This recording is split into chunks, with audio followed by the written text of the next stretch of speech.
नमस्कार मंडळी. आज सकाळपासून आम्हाला खूप बोर होत होतं आणि आम्हाला आज सुट्टी पण होती.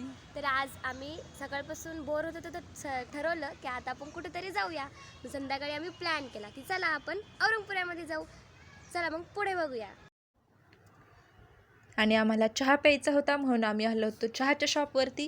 आणि हे बघा, आम्ही मस्त असा चहा घेतला. खूप छान टेस्ट आहे ह्या चहा. आणि कोणत्याही मंदिरात गेल्यावर पहिले पाय धुवावं लागतात. तिथं आम्ही पाय धुत होतो आणि आता आम्ही निघालो होतो मंदिरामध्ये.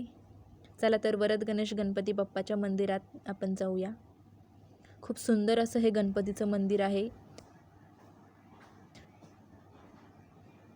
बघा किती सुंदर अशी आपले बाप्पा दिसत आहे. खूप सुंदर अशी ही मूर्ती आहे.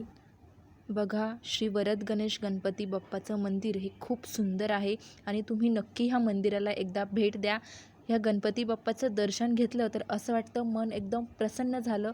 आणि खूप छान असं प्रसन्न ह्या मंदिरामध्ये आल्यानंतर वाटतं. तुम्ही नक्की एकदा गणपती बाप्पाच्या दर्शनासाठी या. आणि तिथेच राम मंदिरसुद्धा आहे. हे बघा, श्री समर्थ राम मंदिर. खूप सुंदर असं रामाचं मंदिर देखील इथं आहे. गणपती बाप्पाच्या मंदिराच्या बॅक साईडलाच हे मंदिर आहे. एकदा नक्की तुम्ही ह्या मंदिरात या.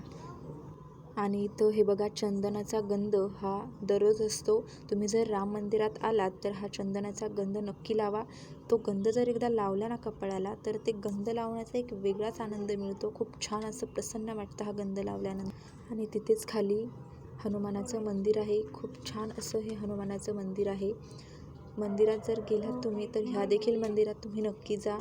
हे बघा, किती छान असं आपल्या संकटमोचन हनुमानाचं मंदिर आहे. मंदिर बंद होतं पण तरीसुद्धा मस्त अशी हनुमानाची मूर्ती आपल्याला दिसत झालं होतं. आणि आम्ही आता चाललो होतो औरंगपुऱ्यामध्ये.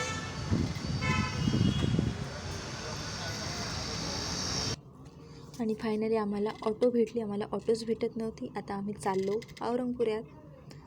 Let's go. आम्ही आलो आहे औरंगपुरात. किती सुंदर वातावरण आहे आज. आणि इथंच औरंगपुऱ्यामध्ये सुपारी हनुमान मंदिर देखील आहे. हे बघा, किती छान असं हनुमानाचं मंदिर आहे. आज खूप गर्दी होती शनिवार असल्यामुळे. तुम्ही जर औरंगपुऱ्यात गेलात तर ह्या मंदिरात देखील एकदा आम्हाला उद्या गणपती बाप्पाच्या मंदिरात अभिषेक घालायचा होता, त्यामुळं आम्ही आज आलो होतो फुलं आणि हार घेण्यासाठी.